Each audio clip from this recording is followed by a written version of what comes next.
أعوذ بالله السميع العليم من شر الشيطان الرجيم وكيده ومكائده ومن الثقة بأمانيه ومواعيده وغروره ومصائده.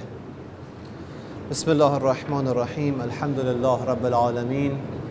الحمد لله رب العالمين. الحمد لله الذي جعلنا من المتمسكين بولاية مولى الموحدين يعصوب الدين إمام المتقين قائد الغر المحجلين أمير المؤمنين علي بن أبي طالب أولاده المعصومين صلوات الله عليهم أجمعين.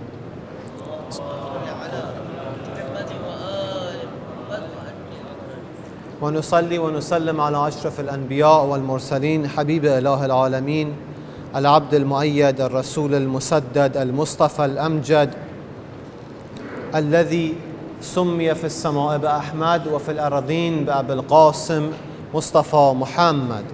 اللهم صل على محمد وآل محمد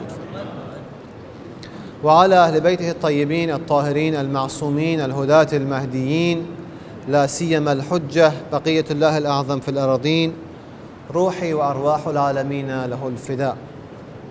أما بعد، سلام عليكم ورحمة الله وبركاته.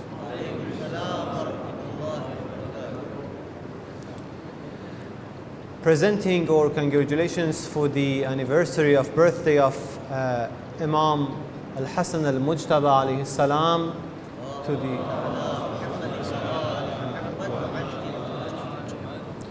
the Rasulullah sallallahu alayhi wa sallam and his household with the loud salawat ala Muhammadin wa ali Muhammad.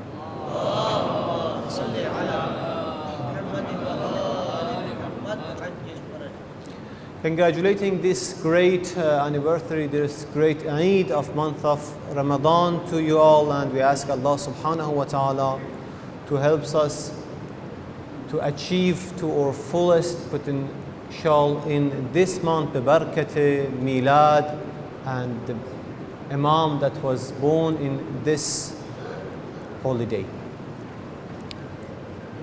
Inshallah, we're going to present to you some topics about dua, Makarimul Akhlaq, dua number 20 of Sahifatul Sajjadiyya for Imam Zain al-Abidin alayhi salam.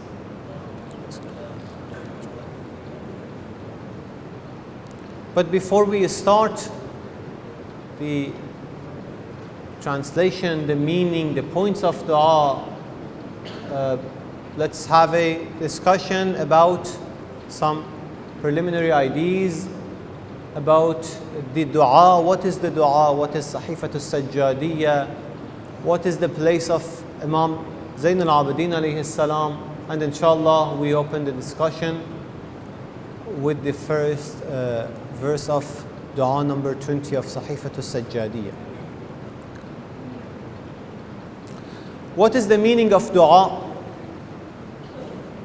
In dictionary, dua means calling. But in Islamic literature, it is a specific phrase and term used for min ad-dani ila al-ali, when someone lower wants to reach, wants to access someone higher. This particular kind of calling, not any kind of call.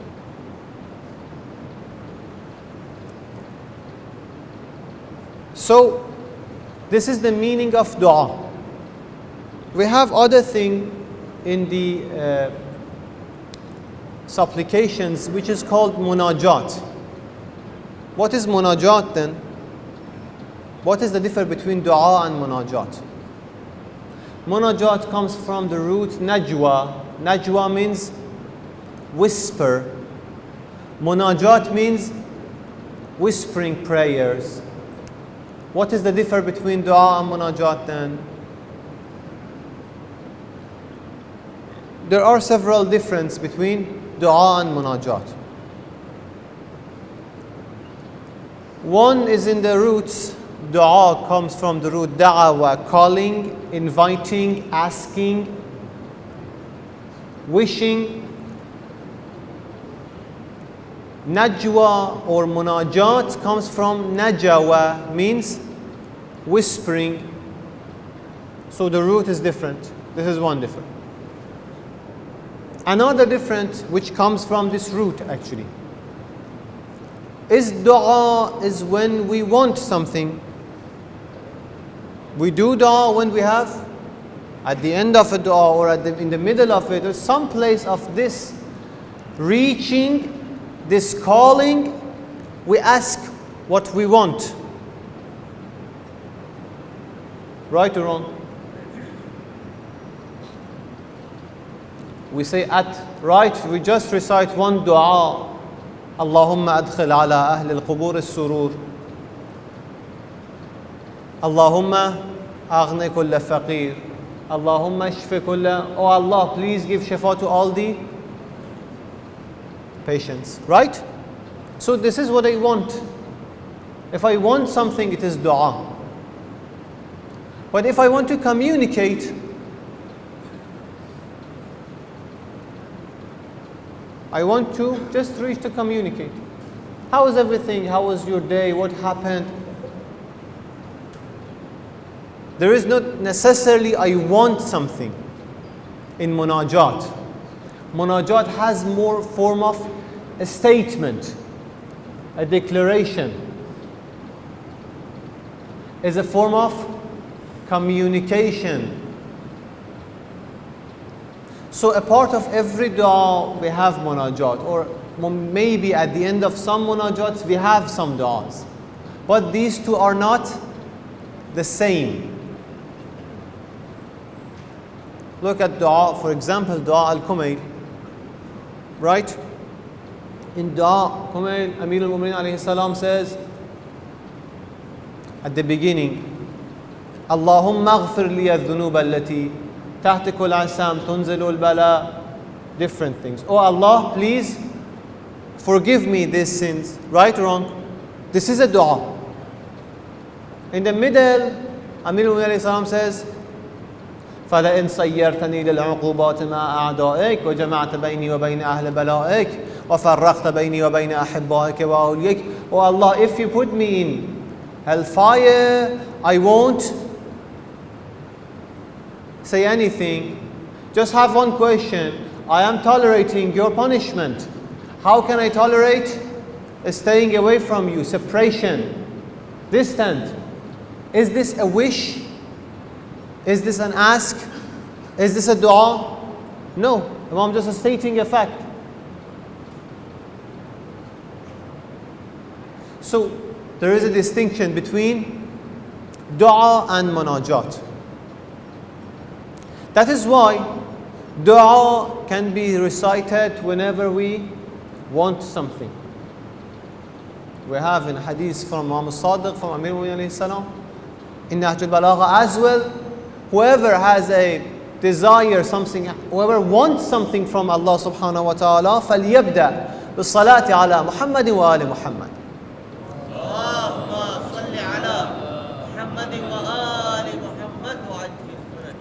Whoever wants something from the presence of Allah subhanahu wa ta'ala begins his dua with what? With salawat. Why?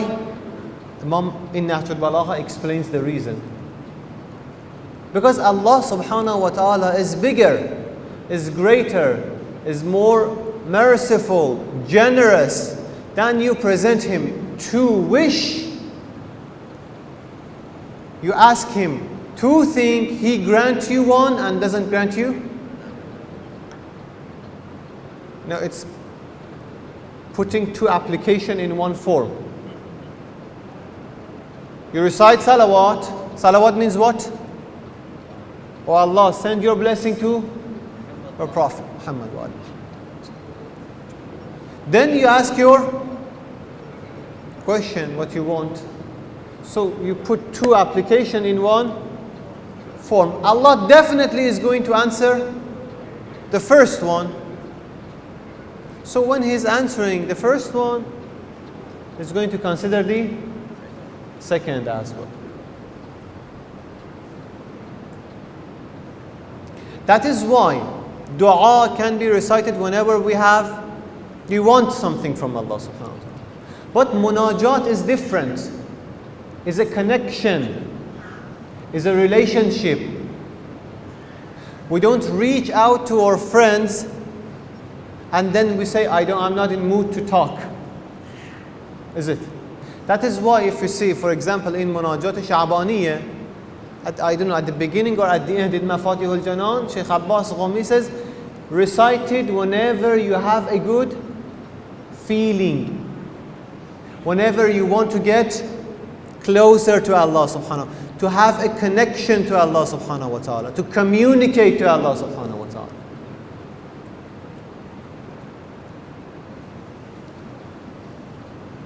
There is also a difference between dua and hadith. So the difference between munajat and dua is clear, right? What is the difference between dua and hadith? Which one is more important? Which one can be more beneficial? Obviously, in terms of spirituality, dua can lift us. But even in terms of ma'rifah and knowledge, dua plays a good role, an important role. Why? We have two different du'as.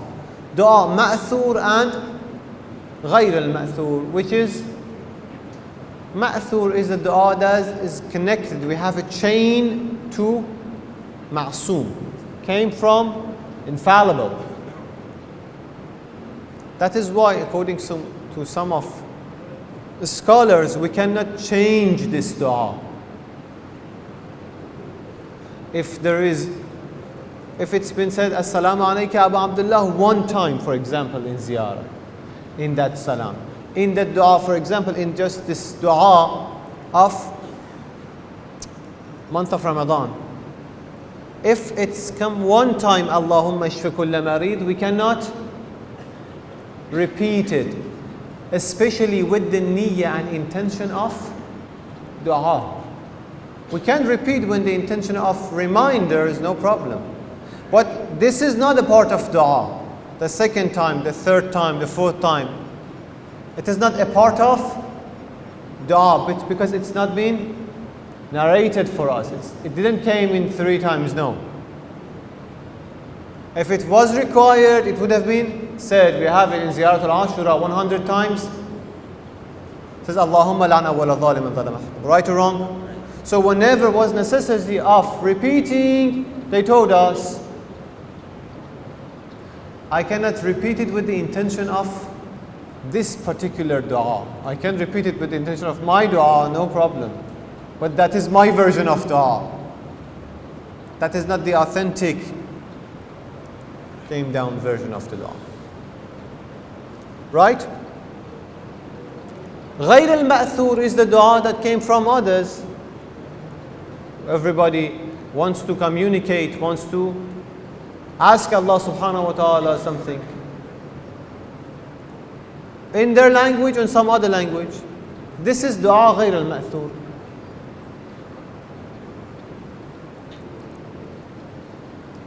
The difference between dua and hadith is the audience of hadith is normal people. Prophets, ma'asumeen, Imam, salawatullah wa salamu alayhim, they communicated with people in the medium of hadith. What they said, narrated to us these days, we call it hadith. The audience of hadith is limited because Prophet talks to me, talks to a normal human being. So he have to lower, he cannot go deep with his communication, with his response. We have in a hadith from Rasulullah sallallahu alayhi wa alihi wa sallam,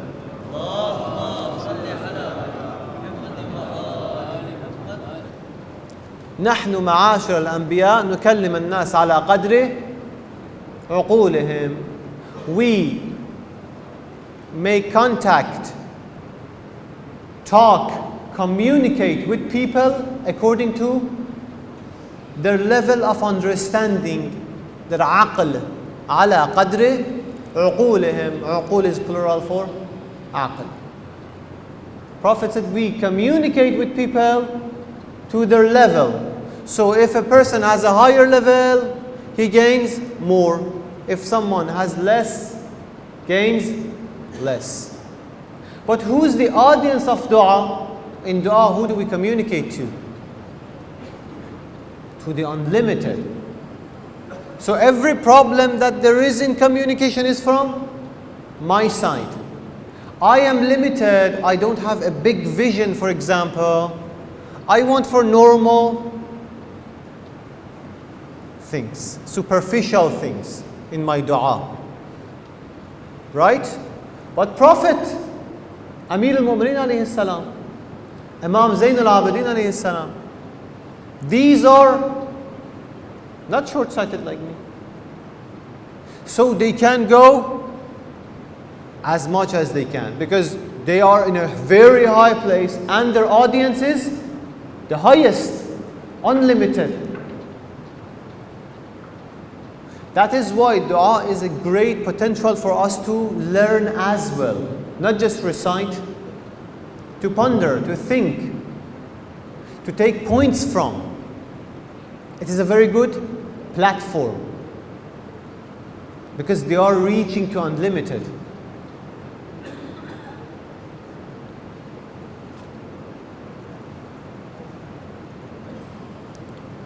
Dua is a different ahadith and riwayat. I'm sure you are all aware of it. I'm just mentioning one hadith. Ad-du'a mukhul ibadah is the core and essence of ibadah is dua.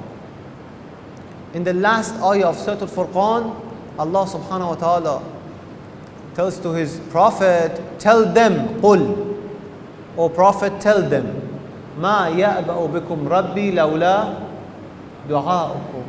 If it wasn't for your prayer, my Lord wouldn't have paid any attention to you. The only connection, the only reason that He shows His mercy, pays attention toward you is your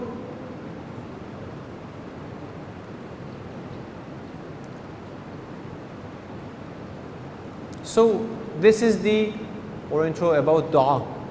Let's have an intro about Imam Zayn al-Abidin alayhi salam, Imam Sajjad.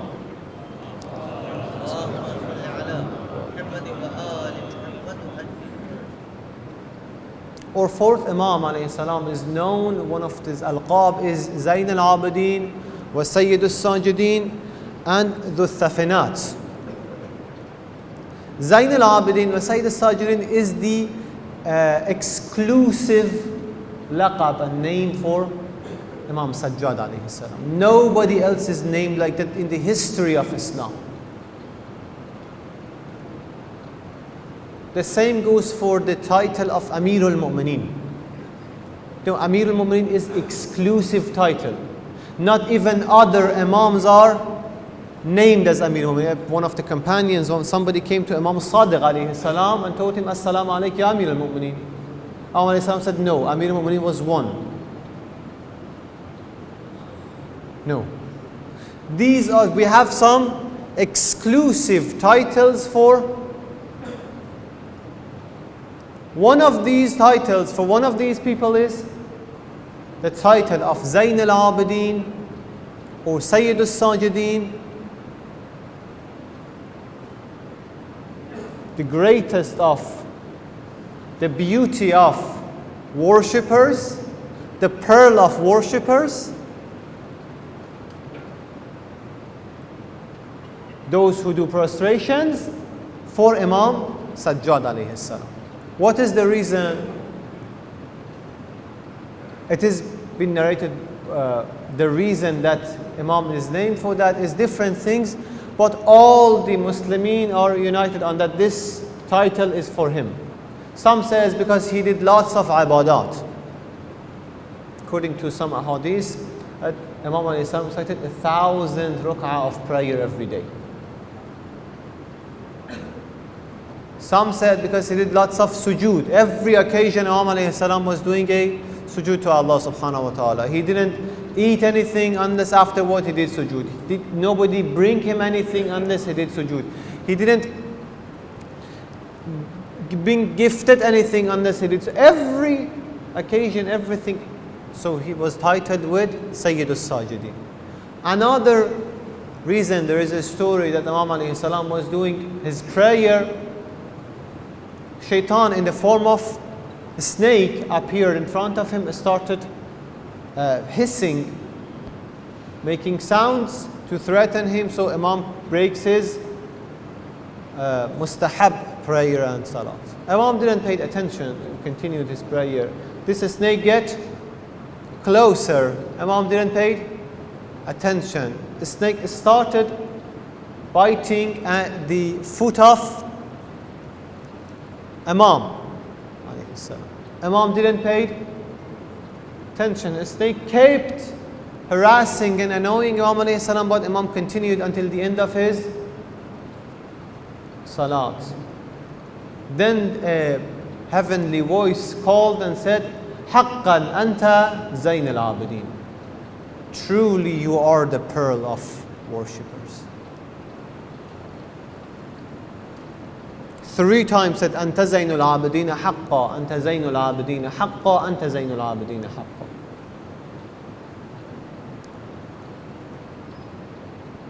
It is important to know, Imam alayhi salam not known for his prayer, for his dua, but also he is known for lots of assisting and community and helping others, that charity works that he did.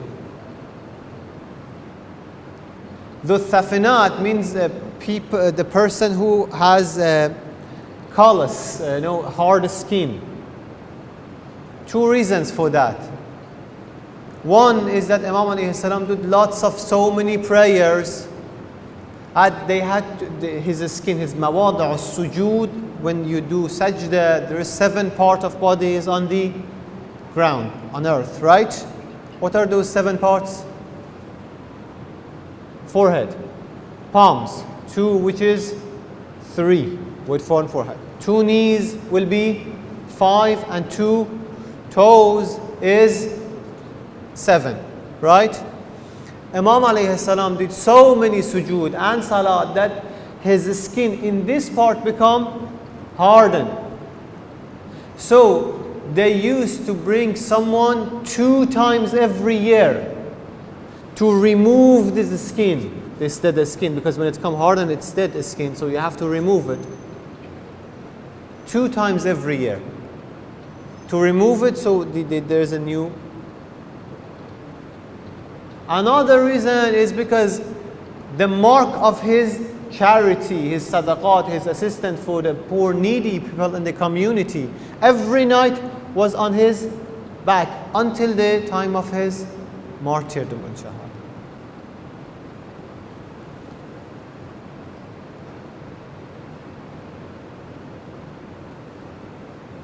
Imam was not just a good reciter or a person who helps and assists those who are in need in community, in society. No, also Imam had lots of sayings about, for example, I'm sure you are all familiar with the Risalat al-Huquq, which Imam alayhi salam mentioned, rights of different things on human beings. What is the right, what is the responsibility we have toward our tongue? What is the responsibility we have toward our niyat, or a'mal, or brothers, or servants, or families?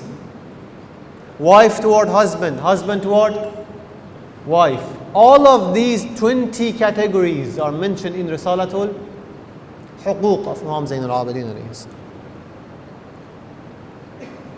This was our intro about Imam alayhi salam. Inshallah, let's discuss about Sahifatul Sajjadiyya and see, are you going to start anything from Sahifa today or not?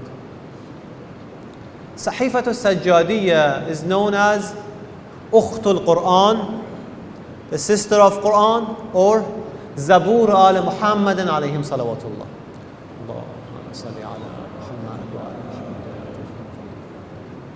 The Zabur of the household of Rasulullah. One of the very rare books that is written, and we have actually, I think, the only book that is said by Imam, written by an Imam, and narrated through an imam. So the first three persons in this chain are imams. Imam Zainul Abidin alayhi salam said these du'as. Imam al-Baqir alayhi salam started scribing and writing down his du'as and munajats. At the time of Imam al-Sadiq alayhi salam, this sahifa revealed and published. There is two versions of it. One was in the hand of Zayd ibn Ali, and the other was in the hand of our Imams alayhi salam. In the time of Imam al-Sadiq, a comparison between these two versions was done, and the person who narrates that we have the narration of Sahifat al-Sajjadiyah says that I found no differ between these two versions.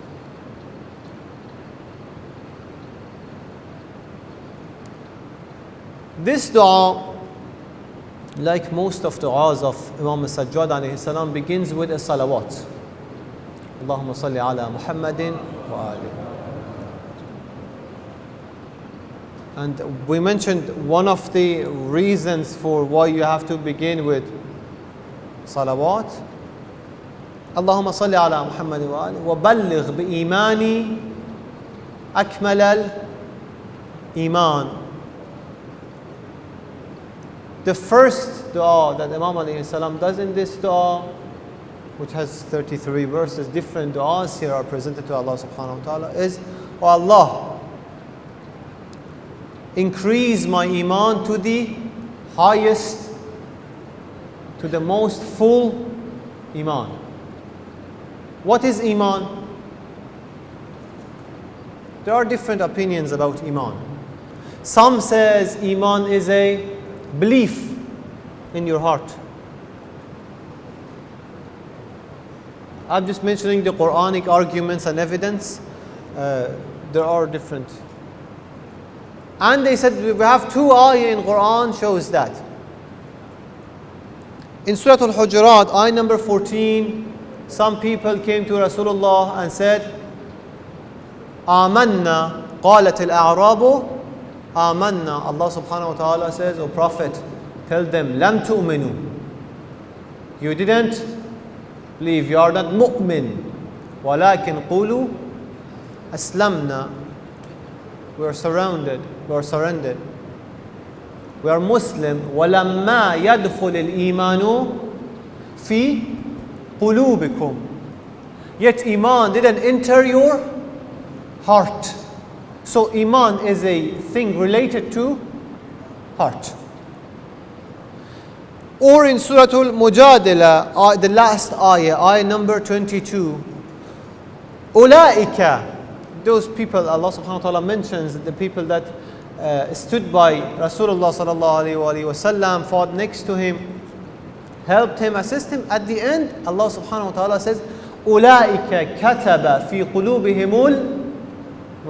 These are those people that Iman is written on their heart, through their heart. So Iman is a matter of heart, they say.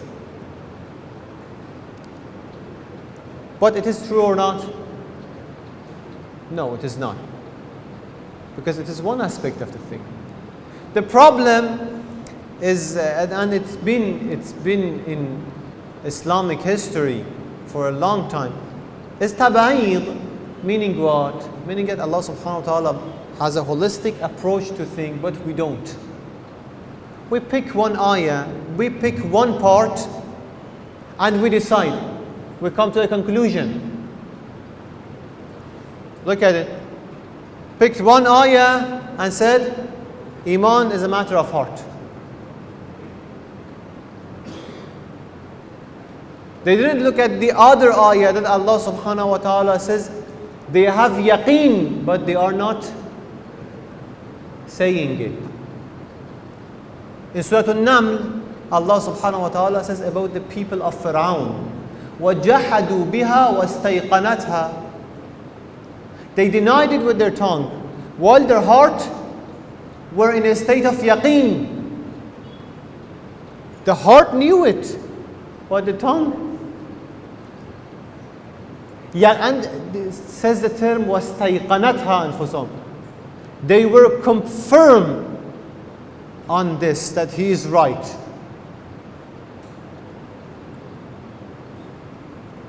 But the tongue said something else. So apparently Iman is not the only matter of heart. Because Allah subhanahu wa ta'ala could said, they denied it, yet they were mu'min. They denied Prophet Musa, but they were mu'min. No, he didn't even use the term Iman. He used the term yaqeen. So a person who doesn't see the second ayah with the conclusion of the first ayah claims that Iman is a matter of heart. This is the problem of tab'id. Taking one part, letting go of the other. It's a big threat. Inshallah, if we had time, discuss about this, how threatful this is. This approach to literature, to ahadith, to narrations, to Quran, to everything. Have a thorough research, look for everything, then come to a conclusion with positive and negative, plus side, minus side. Not taking one point from one ayah. Anyhow.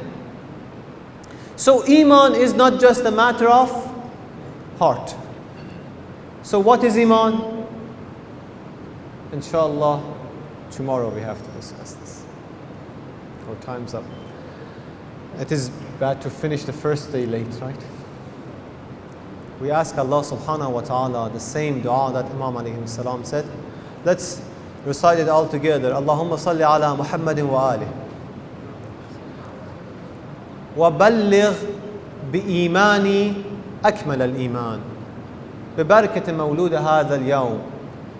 We ask Allah subhanahu wa ta'ala to enrich our iman, to increase our iman to the highest potential place that is possible for us. ببركة الصلوات على محمد وآل محمد.